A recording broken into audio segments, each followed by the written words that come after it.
لله ونعوذ بالله من شرور أنفسنا وسيئات أعمالنا من يهده الله فلا مضل له ومن يضلله فلا هادي له وأشهد أن لا إله إلا الله وحده لا شريك له وأشهد أن محمدا عبده ورسوله يا أيها الذين آمنوا اتقوا الله حق تقاته ولا تموتن إلا وأنتم مسلمون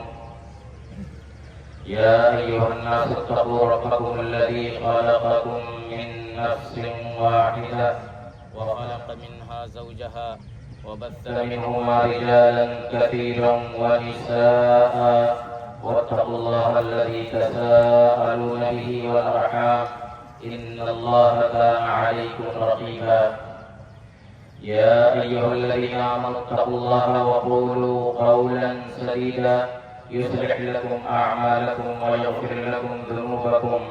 ومن يطع الله ورسوله فقد فاز فوزا عظيما أما بعد فإن خير الحديث كتاب الله وخير الهدي هدي محمد صلى الله عليه وسلم وشر الأمور محدثاتها وكل محدثة بدعة وكل بدعة ضلالة وكل ضلالة في النار. برادران اسلام، خواتین ملت اور پیارے بچوں، اللہ رب العالمین کا شکر ہے، اس کا احسان ہے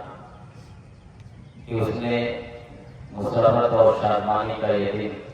ہم کو ایک بار اور عطا کیا۔ اللہ تعالی ہمارے اس اکٹھا ہونے کو قبول فرمائے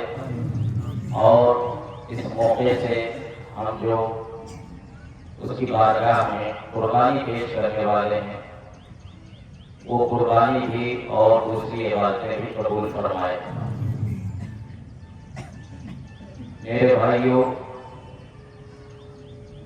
جس اسلام کو ہم مانتے ہیں اس اسلام کی بہت ساری خصوصیتیں، اس کے بہت سارے محاسن ہیں، جن میں سے ایک خوبصورتی اور ایک خصوصیت یہ آج کا مجمع ہے، جس میں امیر و غریب، حاکم و محکوم، چھوٹے بڑے، شاہ و گدا، مرد عورت سب ایک ساتھ یہاں اکٹھا۔ یہ اسلام کا امتیاز ہے کہ اس نے کالے کو گورے پر، امیر کو غریب پر اور عربی کو عجمی پر کسی طرح کی کوئی فوقیت نہیں دی، سب کو برابر رکھا، سب کے ساتھ یکساں معاملہ۔ اگر کسی کو کسی پر کوئی فضیلت ہے، کسی کو کسی پر کسی طرح کی فوقیت ہے، تو صرف اور صرف اس کی ایک بنیاد ہے، وہ ہے تقویٰ۔ وہی تقویٰ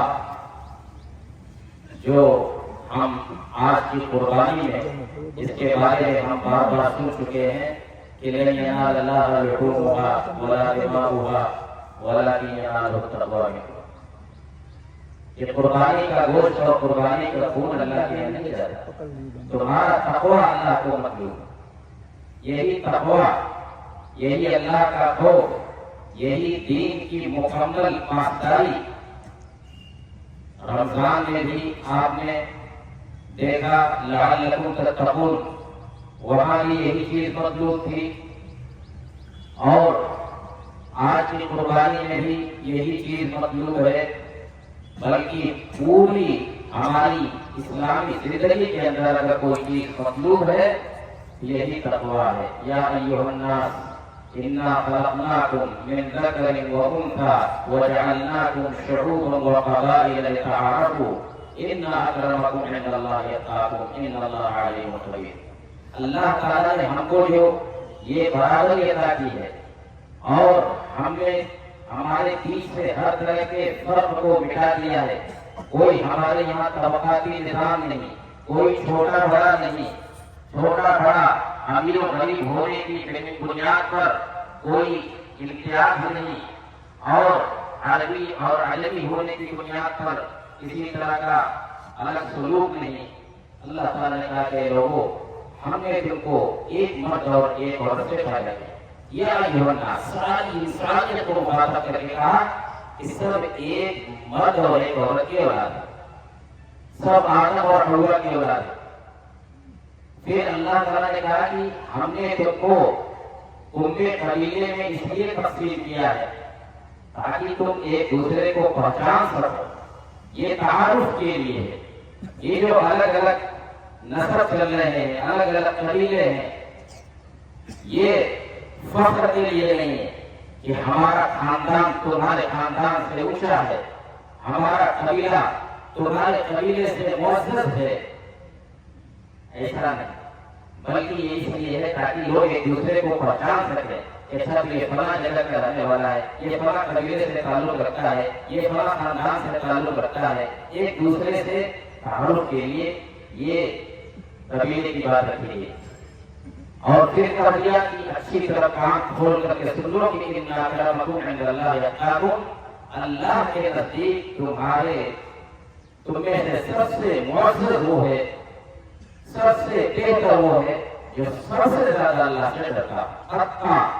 سب سے زیادہ ڈرتا، سب سے زیادہ اللہ کے دین کی پابندی کرتا ہو، اللہ کے نزدیک، اللہ کے یہاں سب سے قریب ہو۔ کہ کوئی بڑے خاندان کا ہے تو وہ اللہ کے قریب نہیں ہے، صرف بڑے خاندان کا ہونے کی وجہ سے کسی نامی گرامی قبیلے سے اس کا تعلق ہے تو اللہ کے نزدیک وہ بہت محبوب نہیں ہے۔ اگر اللہ کے نزدیک کوئی محبوب ہے تو وہی جو تقویٰ کی صفت سے متصف ہو، اور تقویٰ کا مطلب ہے اسلام میں پورے داخل ہو جاؤ۔ اللہ کے نبی جناب محمد رسول اللہ صلی اللہ علیہ وسلم نے بھی اسی بات کی اپنی حدیثوں کے اندر تاکید فرمائی، الا فضل لعربی علی عجمی ولا لابیض علی احمر ولا لاصل احمر علی اسود الا بالتقوی۔ کہ سن لو لوگوں، اچھی طرح سن لو، کسی عربی کو کسی عجمی پر کوئی فوقیت نہیں، اور کسی گورے کو کسی کالے پر کسی طرح کی فوقیت نہیں، اور کلکم من آدم و آدم من تراب، تم سب کے سب آدم کی اولاد ہو اور آدم مٹی سے بنے، تمہاری اصل مٹی ہے، مٹی سے ہو کر کے تم کیا فخر کر رہے ہو؟ تم مٹی سے پیدا ہوئے ہو اور مرنے کے بعد اسی مٹی میں تم کو ملنا ہے، تو فخر کی کون سی چیز تمہاری ہے؟ اسلام نے ہم کو برابر کا درجہ دیا، اسلام میں اونچ نیچ نہیں، اسلام میں کاسٹ نہیں، اسلام میں ذات پات اور برادری کا سسٹم نہیں ہے۔ آپ غور کیجیے،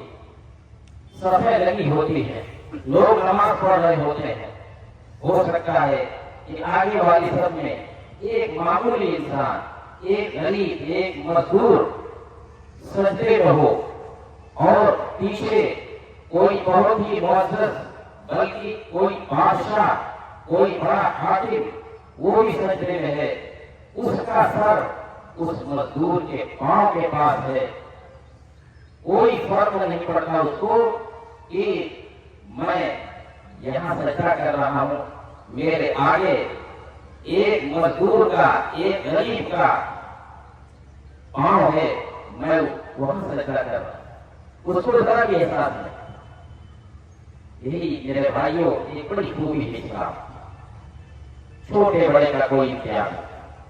آپ نے حج کے مناظر دیکھے، ابھی کل پرسوں حج کے مناظر دیکھے آپ نے، سارے لوگ پوری دنیا سے اکٹھا ہوئے، 16-17 لاکھ انسان، سب ایک لباس، دو سفید چادر میں سب ملبوس، کچھ پتہ نہیں چلتا کہ اس میں سے کون بادشاہ ہے، کون افسر ہے، کون بڑے سے بڑا عالم ہے، اس لیے کہ سب ایک برابر، سب کے سر کھلے، کسی کے سر پر ٹوپی نہیں، کسی کے سر پر عمامہ نہیں، کسی کے سر پر صافہ نہیں، کہ کم سے کم اسی سے پتہ چلے کہ کون کس حیثیت کا ہے۔ سب ایک جیسے لباس، کتنا بڑا منظر رہتا ہے، سب ایک سب برابر۔ اور یہی جب خانہ کعبہ کے ارد گرد طواف کرتے ہیں سارے لوگ دو سفید چادروں میں، تو پھر وہاں کا جو منظر ہوتا ہے وہ بھی آپ نے دیکھا، ایک ہی سب میں کھڑے ہو گئے محمود و ریاض، نہ کوئی بندہ رہا نہ کوئی بندہ نواز، ایک ہی سب میں کھڑے ہو گئے محمود و ریاض، نہ کوئی بندہ رہا نہ کوئی بندہ نواز، بندو صاحبو محتاجو غنی ایک ہوئے، بندو صاحبو محتاجو غنی ایک ہوئے، تیری سرکار میں پہنچے تو سبھی ایک ہوئے۔ ہمیں اللہ کا شکر ادا کرنا چاہیے کہ ایسا دین ہم کو عطا کیا۔ اسلام سے پہلے لوگ ایک دوسرے پر بڑا فخر کرتے تھے، قبیلے کی بنیاد پر، خاندان کی بنیاد پر، حسب نسب کی بنیاد پر لوگ بڑا فخر جتاتے تھے۔ اسلام نے اس پر ترغیب دلایا اور کہا کہ ہم سب برابر، سب برابر ہیں، حقوق سب کے برابر ہیں، حقوق سب کے ایک طرح۔ اور یہ چیز اللہ کے نبی جناب محمد رسول اللہ صلی اللہ علیہ وسلم نے اپنے طور پر بھی اس کو نافذ کیا، صحابہ کرام نے بھی نافذ کیا، اور پوری اسلامی تاریخ میں یہ برابری، یہ مساوات آپ کو جگہ جگہ ملے گی۔ غزوہ بدر آپ جانتے ہیں، غزوہ بدر سن 2 ہجری میں، بدر مدینے سے تقریباً 150-200 کلومیٹر کے فاصلے پر، اتنا لمبا سفر کرنا تھا صحابہ کرام کو، پہلا غزوہ تھا، ان کے پاس انتظامات نہیں تھے، سواری کے انتظام نہیں تھے، سواریاں بہت تھوڑی تھی، اتنی کم سواریاں تھیں، سوچے کل 313 لوگ تھے، لیکن ان کے پاس ایسا نہیں کہ 313 سواریاں، 70 سے کچھ آس پاس سواریاں تھیں، تو 2 آدمی 3 آدمی کے لیے ایک سواری مختص کی گئی تھی۔ تو اللہ کے نبی صلی اللہ علیہ وسلم کو بھی ان کے ساتھ بھی 2 آدمی لگائے گئے تھے، 3 آدمی کے لیے ایک سواری، مطلب یہ کہ ایک آدمی سواری پر چلے گا اور 2 آدمی نیچے چلیں گے، زمین پر پیدل چلیں گے، پھر وہ اترے گا تو دوسرا، پھر تیسرا، یا زیادہ سے زیادہ ایک مرتبہ ایک سواری پر 2 آدمی بیٹھیں گے، تیسرے کو تو پیدل چلنا ہے۔ اللہ کے نبی صلی اللہ علیہ وسلم کے ساتھ حضرت علی رضی اللہ تعالیٰ عنہ تھے اور ایک اور صحابی تھے۔ جب اللہ کے نبی صلی اللہ علیہ وسلم سواری کر چکے اور ان کا وقت ختم ہو گیا اور ان کو اترنے کا وقت آیا، تو ان دونوں صحابہ کرام نے کہا، حضرت علی اور دوسرے صحابی نے، کہ اللہ کے نبی آپ سوار رہیے، ہم لوگ پیدل چل رہے ہیں، آپ مت اتریے۔ سید الاولین والآخرین، تمام نبیوں کے سردار، تمام انسانوں کے سردار، اللہ کے نزدیک سب سے معزز، لیکن ان کے ساتھ بھی 2 آدمی لگائے گئے۔ جب پیشکش ہوتی ہے صحابہ کی طرف سے کہ آپ سواری سے مت اتریے، ہم لوگ پیدل چلیں گے، آپ مسلسل سواری پر چلیے، آپ نے جواب دیا، ما انتما بأقوى على المشي مني وما أنا بأغنى عن الأجر منكم، کہا کہ آپ دونوں مجھ سے زیادہ چلنے کی استطاعت نہیں رکھتے، یعنی میں ایسا نہیں کہ کمزور ہوں، میرے اندر چلنے کی طاقت آپ لوگوں سے کم ہے، اور نہ ہی ایسی بات ہے کہ مجھے اجر و ثواب کی ضرورت نہیں ہے، جس اجر و ثواب کے واسطے آپ لوگ کہہ رہے ہیں کہ آپ سوار رہیے، ہم لوگ چلتے ہیں، مجھے بھی ثواب کی ضرورت ہے اور میں بھی چل سکتا ہوں۔ آپ نے اسی ترتیب سے پورا سفر کیا کہ آپ بھی چلتے تھے اور وہ دونوں صحابہ بھی چلتے تھے، کیونکہ اسلام نے سب کو برابر کیا، قانون کے سامنے سب برابر، قانون پر کا نفاذ سب کے لیے اچھا ہے۔ آج دنیا جو ہے اس سلسلے میں بڑا گھپلا کرتی ہے، جگہ جگہ گھپلے ہوتے، قانون کی تنفیذ میں آپ جاتے ہیں۔ دیکھیے یہاں نبوی قانون یا نبوی انصاف، ایک مرتبہ قریش کے بڑے نامی گرامی قبیلے کی کوئی اور کسی عورت نے چوری کر لیا، جس کی وجہ سے اس کو سزا دینا ضروری ہو گیا اور سزا میں ہاتھ کاٹنا ضروری ہو گیا۔ چونکہ بڑے نامی گرامی قبیلے سے اس کا تعلق تھا اس عورت کا، تو لوگوں کو فکر ہوئی کہ اس عورت کو کسی طرح سے یہ عورت کسی طرح سے بچ جاتی تو بڑا اچھا ہوتا، بڑے گھرانے کی عورت ہے، اس کا ہاتھ نہ کاٹا جاتا، اس کو سزا نہ دی جاتی۔ اللہ کے نبی صلی اللہ علیہ وسلم سے بات کیا لوگوں نے، آپ بہت ناراض ہوئے اس پیشکش پر یا اس مطالبے پر، اور آپ نے باقاعدہ خطبہ دیا اور صحابہ سے کہا، صحابہ کے سامنے کہا کہ انما اهلك الذين قبلكم انهم كانوا اذا سرق فيهم الشريف تركوه واذا سرق فيهم الضعيف فقاموا عليه الحد۔ لوگوں سن لو، تم سے پہلے کے لوگوں کی ہلاکت کی بڑی وجہ یہ رہی کہ اگر کوئی نامی گرامی شخص چوری کرتا تھا اس کو چھوڑ دیتے تھے، اور اگر کوئی کمزور شخص چوری کرتا تھا تو اس کے اوپر حد نافذ کرتے تھے، اس کو سزا دیتے تھے۔ پھر آپ نے فرمایا، آپ کا یہ فیصلہ کن فرمان کہ وَأَيْمُ اللَّهِ لَوْ أَنَّ فَاطِمَةَ بِنْتَ مُحَمَّدٍ سَرَقَتْ لَقَطَعْتُ يَدَهَا۔ کہا کہ اللہ کی قسم، اگر فاطمہ بنت محمد یعنی میری بیٹی فاطمہ بھی چوری کرتی تو میں اس کا بھی ہاتھ کاٹتا۔ اتفاق سے اس عورت کا نام بھی فاطمہ ہی تھا، تو آپ نے فرمایا کہ میری بیٹی فاطمہ اگر ہوتی اور اس نے یہ کام کیا ہوتا تو بھی نہیں بچتی، قانون کے سامنے سب برابر ہے۔ اس طرح سے میرے بھائیوں اسلام نے اس چیز کو نبھایا، کتنا ہی نقصان کیوں نہ ہو جائے لیکن اس سلسلے میں کوئی مداخلت نہیں۔ حضرت عمر رضی اللہ تعالیٰ عنہ کے زمانے کی بات ہے، جبلہ بن ایہم غسانی نام کا ایک بادشاہ جو پہلے عیسائی تھا، ملک شام کا رہنے والا، بڑے کاروبار والا انسان تھا، بڑے اثر و رسوخ والا انسان تھا، بہت بڑا بادشاہ تھا، اپنے علاقے میں اس کا اچھا خاصا شہرت تھا۔ وہ مسلمان ہو گیا اور حج کے لیے آیا، خانہ کعبہ کا طواف کر رہا تھا،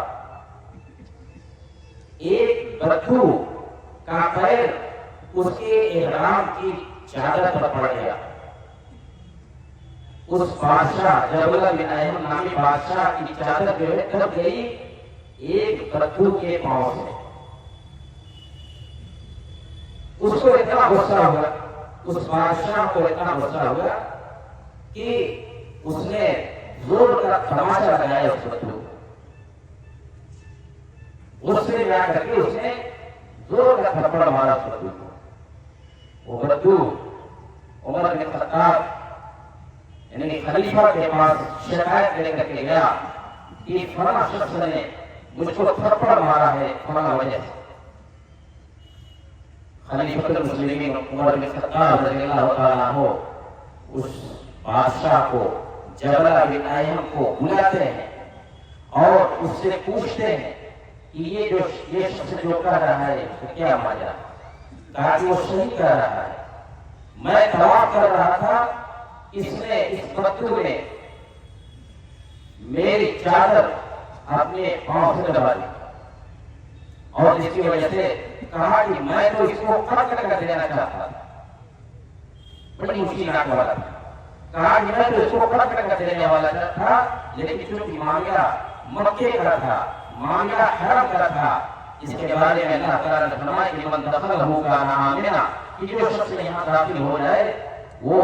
امن سے رہتا ہے، اس کے ساتھ کسی طرح کی چھیڑچھاڑ نہیں ہے۔ کہا کہ اگر یہ بات نہ رہتی تو میں اس بدبو کو تو سیدھے قتل کر دیتا۔ کہاں یہ گوار اور کہاں میں اپنے علاقے کا بادشاہ، اس کی جرأت نے ایسا کیا۔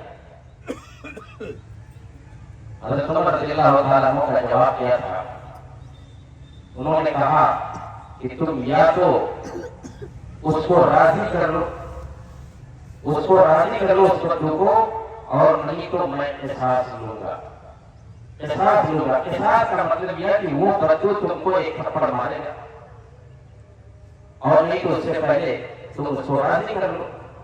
اس سے بات کرو۔ کہا کہ امیر المومنین، میں کہاں اور وہ کہاں، میں اتنا بڑا بادشاہ، میں اتنا نامی گرامی انسان، میں اتنی حیثیت والا انسان، اور وہ ایک بدو، ایک گنوار۔ عمر رضی اللہ تعالیٰ عنہ نے کہا الاسلام سوا بینکما، الاسلام سوا بینکما، اسلام کی نظر میں تم دونوں برابر ہو، اسلام کی نظر میں تم دونوں برابر ہو، قانون تم دونوں کے لیے ایسا۔ اب وہ شخص کیا کرتا، گھبرا گیا، اس نے مہلت مانگی، کہا کہ مجھ کو غور کرنے کے لیے ایک دن کا موقع دیجیے۔ حضرت عمر نے کہا کہ جاؤ غور کر لو، لیکن تمہارے ساتھ یہی ہونے والا ہے۔ اس نے موقع کو غنیمت جانا اور مکہ سے بھاگ گیا، پھر دوبارہ وہ عیسائی ہو گیا، عیسائی چھوڑ کر کے آیا تھا اسلام کے اندر، پھر وہ عیسائی ہو گیا، لیکن عمر رضی اللہ تعالیٰ عنہ نے اس کی فکر نہیں کی، بہرحال وہ تو فرار ہو چکا تھا۔ کہنے کا مطلب یہ ہے کہ اسلام نے کس طرح سے آقا اور غلام کی، غریب و امیر کی، چھوٹے بڑے کی تمیز ختم کر دی تھی کہ سب جو جس کو کہتے ہیں کہ ایک گھاٹ سے پانی پیتے تھے، سب اسلام کی نظر میں برابر تھے، سب کے ساتھ ایسا سلوک کیا جاتا ہے۔ یہی اسلام ہے میرے بھائیوں۔ ہمارے یہاں کسی طرح کی کوئی تفریق نہیں، ہمارے یہاں اسلام کے اندر ایسا کچھ نہیں ہے کہ مذہبی کتابیں کچھ خاص لوگ ہی پڑھ سکتے ہیں، ایک خاص طبقے کے لوگ ہی مذہبی اپنے مذہب کی کتاب پڑھ سکتے ہیں،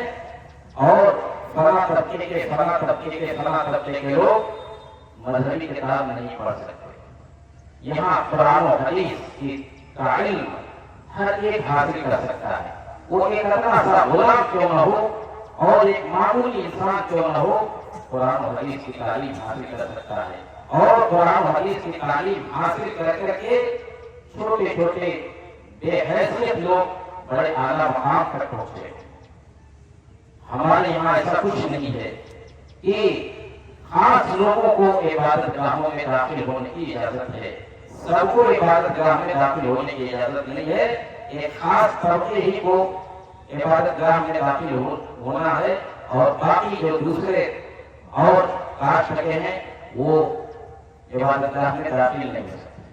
یہ میں اسلام کی بات کر رہا ہوں، کسی اور مذہب کی بات نہیں کر رہا ہوں۔ ہمارے یہاں اس طرح کی کوئی تفریق نہیں ہے، ہر شخص کے لیے عبادت گاہ کا دروازہ کھلا ہوا ہے، مردوں کے لیے بھی کھلا ہے، عورتوں کے لیے بھی کھلا ہے، اور ہماری مسجدیں اس کی گواہ ہیں، حرمین شریفین اس کے گواہ ہیں، ہر ایک وہاں عبادت کے لیے جاتا ہے۔ ہمارے یہاں ایسا کچھ نہیں ہے کہ ایک خاص طبقے کے ساتھ دوسرے طبقے کا آدمی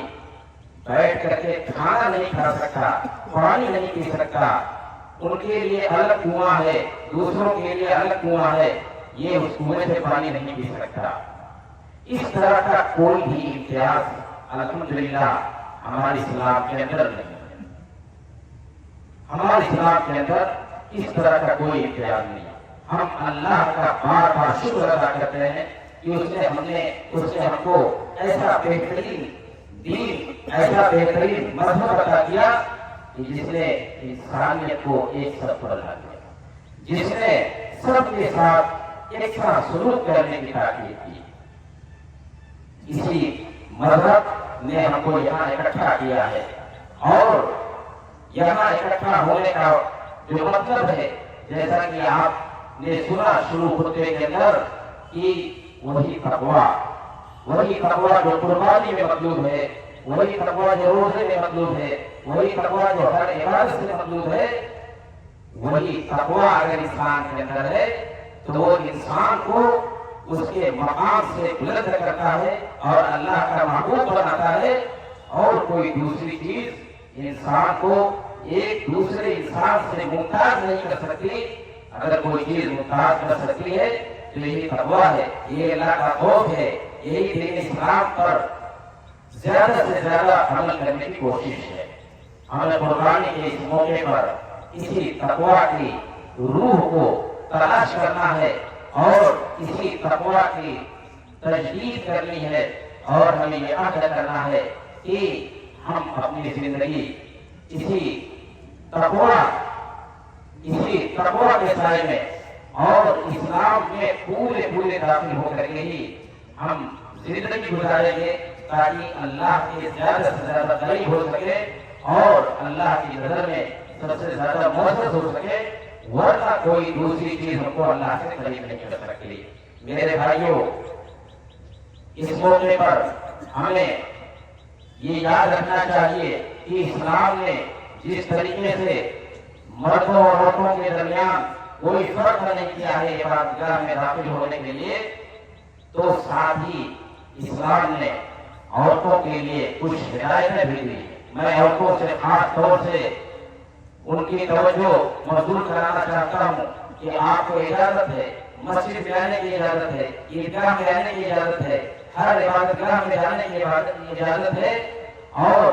ہر جائز کام کے لیے گھر سے نکلنے کی اجازت ہے، لیکن اسلام نے اس کے لیے ضابطے بنائے۔ بعض عورتوں کو دیکھو تو ایسا معلوم ہوتا ہے کہ وہ عبادت کرنے کے لیے نہیں، اسی سیر و تفریح میں اس طرح سے سج دھج کر کے جاتی ہیں، اس طرح سے بد سور کر کے جاتی ہیں جیسے کسی شادی بیاہ کی تقریب میں جا رہی ہیں، کسی سیر و تفریح پر جا رہی ہیں۔ حالانکہ شادی بیاہ کی تقریب میں بھی جائیں، کسی سیر و تفریح پر جائیں، تب بھی اس طرح سے سج دھج کر کے جانے کی اجازت نہیں ہے۔ بڑی سادگی کے ساتھ کامل پردے کے اندر ان کو گھر سے باہر نکلنا ہے۔ پردہ بھی ایسا ہو کہ ان کے جسم کو چھپانے والا ہو، نہیں کہ ان کے جسم کو ظاہر کرنے والا ہو۔ خوشبو لگائے بغیر ان کو گھر سے نکلنا ہے۔ خوشبو لگا کر کے عورت کو باہر اگر خوشبو لگا کر کے نکلتی ہے تو اس کے لیے حدیث میں بڑی سخت بات کی گئی ہے، یہاں تک کہ ایسی عورت کی نماز کے بارے میں بھی کہا گیا کہ اس کی نماز قبول نہیں ہوتی۔ اور بھی جو دوسرے آداب ہیں سادگی کے ساتھ، اور ایسا نہ ہو کہ اگر اندر کوئی زیور وغیرہ ہو تو زیور کی جھنکار باہر آئے، وَلَا يَضْرِبْنَ بِأَرْجُلِهِنَّ لِيُعْلَمَ مَا يُخْفِينَ مِن زِينَتِهِنَّ۔ تو جب آپ عیدگاہ میں آئیں، مسجد میں جائیں یا گھر سے باہر کہیں بھی نکلیں تو ان آداب کا خیال رکھیں اور پورے وقار کے ساتھ اور اسلام کے آداب کو اپنے ساتھ لے کر کے اور ان پر عمل کرتے ہوئے آپ گھر سے نکلے اور عیدگاہ آئے، مسجد میں آئے، تاکہ کسی کو انگلی اٹھانے کا موقع نہ ملے۔